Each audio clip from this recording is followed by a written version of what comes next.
Hi everybody, welcome back to the channel. My name's David Thompson from Certis Group Accountants.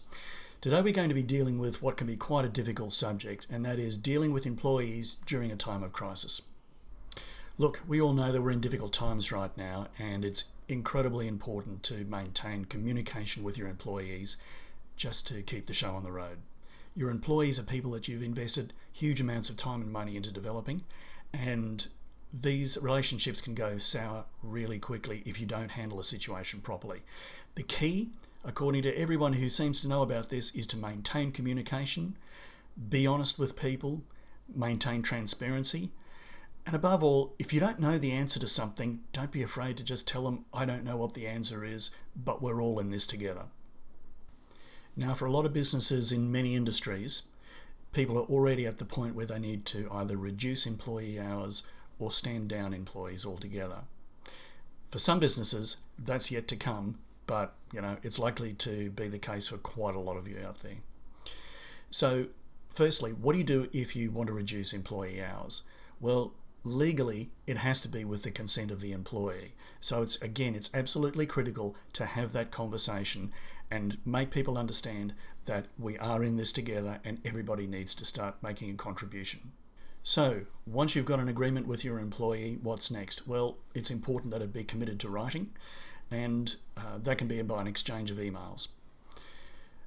Be careful, as a side note, that the reduction in hours isn't described as a permanent thing, because that can trigger redundancy provisions and all the payments and paperwork that goes along with that. You really want to avoid that situation if you can. Okay. Let's consider the situation where either the employee doesn't want to or won't agree to work reduced hours, and you simply have to stand them down. Let's talk about that. So what's a stand down? Well, firstly, a stand down is just like pressing the pause button on an employment relationship. There's no requirement to pay an employee when they're stood down, and the employee is not required to work. Traditionally, stand downs have been used in Australia for things like strikes or major national public natural disasters. But today, they're being used as a response for the coronavirus.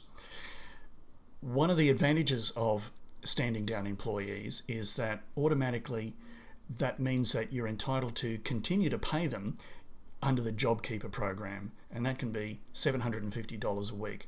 And for most people, that's a much better alternative than going down to Centrelink. So, can you just stand down employees whenever you like? Well, the short answer is no. There have to be certain conditions that are fulfilled.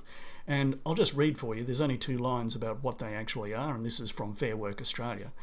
There has to be a large proportion of the workforce in self-quarantine, meaning that the remaining employees can't be usefully employed. Or there's a stoppage of work due to the lack of supply for which the employer can't be held responsible. That's going to be an awful lot of cases for an awful lot of people. So how do you actually do it? Well, again, the main thing is you've got to have that discussion. Ideally, it's done face-to-face, but as we know, that's not always possible these days. But a good idea might be get them on the phone and get them on FaceTime, or get them on Zoom, or get them on Skype, if anyone still uses Skype.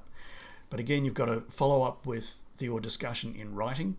That can be done by an exchange of emails. Now look, I'm not an HR consultant and I'm not a lawyer.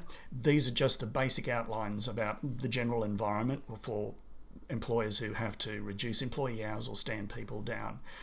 If you've got questions, give us a call at Certis Group. The number's in the show notes below. Or alternatively, if you need more detailed advice, give us a call and we can hook you up with a reliable, well-known firm of HR consultants who can set you straight for a reasonable fee and save you a lot of time and trouble. Looking forward to seeing you again tomorrow for tomorrow's episode, and stay safe. See you soon.